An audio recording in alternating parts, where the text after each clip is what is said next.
Lumuri 1 bungkus mie telur bulat rebus dengan 2 sendok makan kecap manis dan 1 sendok makan kecap asin. Tumis 2 siung bawang putih cincang halus dan bumbu halus berupa 2 buah cabai merah keriting, 2 buah cabai merah buang bijinya, 4 butir bawang merah, 3 siung bawang putih, setengah sendok teh merica, dan setengah sendok teh kunyit bubuk sampai harum. Tambahkan 1 buah tomat, lalu aduk sampai layu. Sisihkan di pinggir wajan.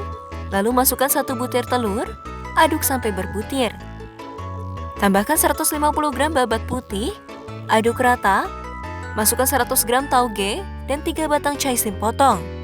Aduk sampai layu. Masukkan 25 ml air, 1 sendok teh garam, setengah sendok teh merica bubuk, dan setengah sendok teh gula pasir, lalu masak sampai meresap. Tambahkan mie, lalu aduk sampai matang. Menjelang diangkat, tambahkan 1 batang daun bawang iris serong, lalu aduk rata kembali.